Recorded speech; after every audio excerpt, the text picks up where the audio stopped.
평안하십니까? 예수마음 제자반의 조교 김한선 목사입니다. 앞에서 예수마음 제자반의 과정과 원리를 간략하게 살펴보았습니다. 그것은 훈련의 전체적인 흐름을 이야기하는 것이고 그 원리 속에 들어있는 본질적인 원리가 무엇인지를 알아야 훈련의 원리를 제대로 이해할 수 있습니다. 본질적인 원리는 꼭 필요한 핵심, 없어서는 안 되는 생명과도 같은 것입니다. 본질적 원리가 무엇이겠습니까? 그리스도인의 생명은 복음이고 복음의 본질은 예수 그리스도를 통한 구원이며 구원의 본질적 원리는 예수 그리스도의 십자가입니다. 십자가가 빠진다면 더 이상 복음은 존재할 수가 없고 존재하는 것 같은 복음은 거짓이 되고 마는 것입니다. 그래서 십자가는 과거의 사건이 아니라 그리스도인의 현실이어야 하는 것입니다. 그렇다면 예수 마음 제자반의 본질은 예수님의 마음, 하나님의 진심입니다. 그럼 본질적 원리는 무엇이겠습니까? 당연한 말이지만 그것은 말씀입니다. 성경 말씀은 복음과 진리의 핵심이자 생명입니다. 성경 말씀이 빠지거나 왜곡되거나 덧붙여진다면 그것은 더 이상 생명이 아닙니다. 살아있다고 해도 하나님의 말씀이 아니라 이단이나 우상 종교의 그것일 수밖에 없습니다.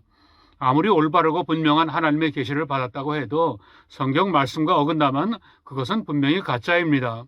모든 주장과 논리는 성경 말씀에 근거하는 것이어야 합니다. 그러므로 당연히 예수마음 제자반의 본질적 원리도 말씀에서 나오는 것일 수밖에 없는 것입니다.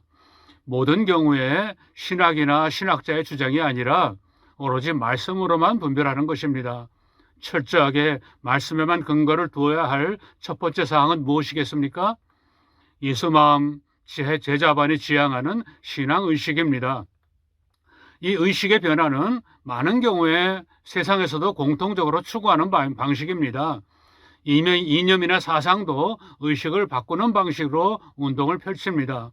이단들도 의식을 바꾸는 것을 목표로 활동합니다. 그들은 몇 달 동안 다른 소식을 일체 접하지 못하게 하고 오로지 자기들의 이론을 집중적으로 교육시킵니다. 그렇게 되어 잘못된 이단들의 교리로 의식이 바뀌면 좀처럼 벗어나지 못합니다. 그러므로 모든 신앙 훈련에는 반드시 말씀이 생명이 되어야 됩니다. 예수 마음 제자반에서 제시하는 모든 훈련 내용들은 철저하게 말씀으로만 무장한 내용들입니다. 두 번째는 말씀이 생각을 지배하게 합니다. 이미 생각이 의식을 지배하는 것이 아니라 의식이 생각을 지배하는 것이라고 말했습니다. 그러나 생각의 출발점 자체가 말씀에 근거할 수 있도록 해야 합니다. 행동은 생각대로 움직입니다. 어떤 생각을 하느냐에 따라서 사람이 달라집니다. 생각이란 스스로 하는 경우가 많지만은 그 생각은 바깥에서 들어오기도 하고 안에서 생겨나기도 합니다. 그렇기 때문에 모든 생각이 말씀에서 출발하지 못한다면 수많은 유혹이나 미혹이나 두려움 등에 의해 지배를 받게 되기 쉽습니다. 그러므로 생각도 말씀에 근거하는지를 먼저 분별할 수 있어야 되는 것입니다.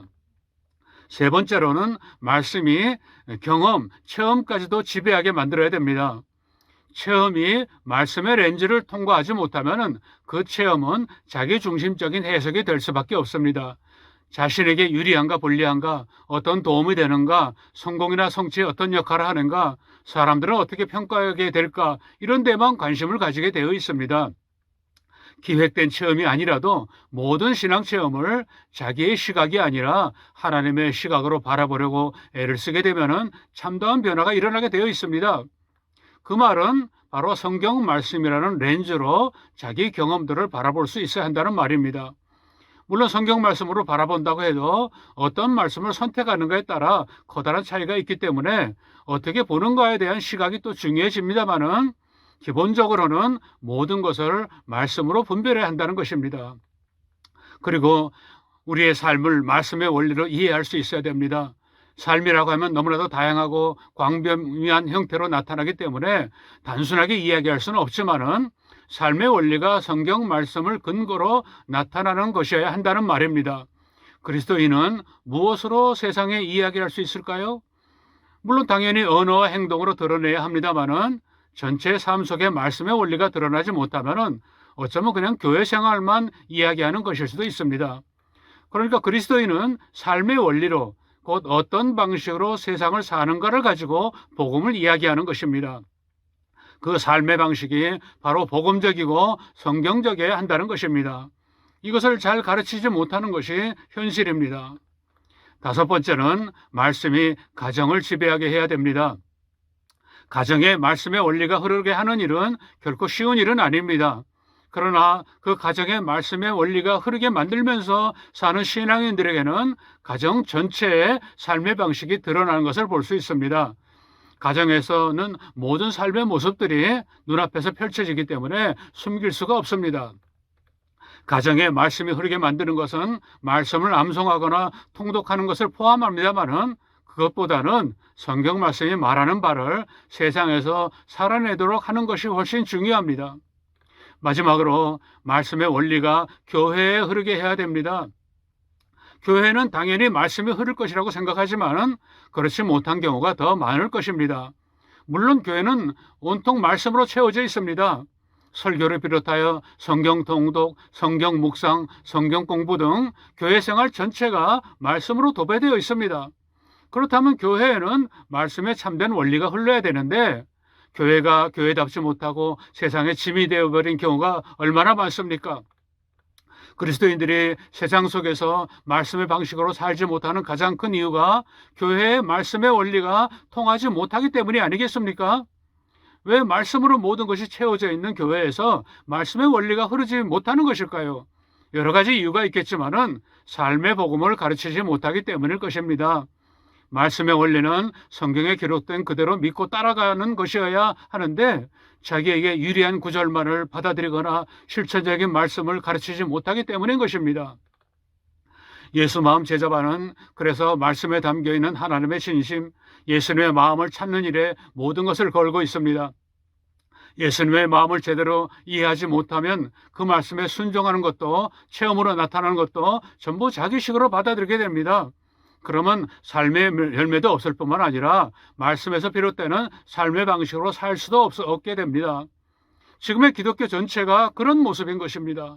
좀 더 높은 차원의 말씀의 원리를 가르치거나 제시해야 하는데 모든 전통과 관습으로 인하여 더 이상의 생각을 하지도 못하고 있습니다. 모든 경우에 말씀의 원리가 흐르도록 해야 한다는 사실을 깊이 인식하고 훈련해 나가야 될 것입니다. 전체적으로 간략하게 정리합니다. 예수님은 마음을 다하고 목숨을 다하고 뜻을 다하고 힘을 다하여 하나님을 사랑하라고 하셨습니다. 하나님의 마음과 뜻을 알아야 우리의 마음과 뜻을 다하여 하나님을 사랑할 수 있는 것입니다. 하나님의 마음과 뜻이 바로 말씀 속에 고스란히 담겨 있습니다. 말씀이 인격이고 말씀이 바로 예수님입니다. 그리스도인들은 하나님의 말씀을 생명으로 알고 받아들여야 합니다. 책에 기록된 그 말씀을 뛰어넘어 그 속에 담겨 있는 하나님의 마음과 뜻을 더 잘 분별해야 됩니다. 그 말씀을 생명으로 삼고 나서 의식과 생각과 삶과 가정과 교회가 존재해야 됩니다. 다시 한번 점검해 보시기 바랍니다.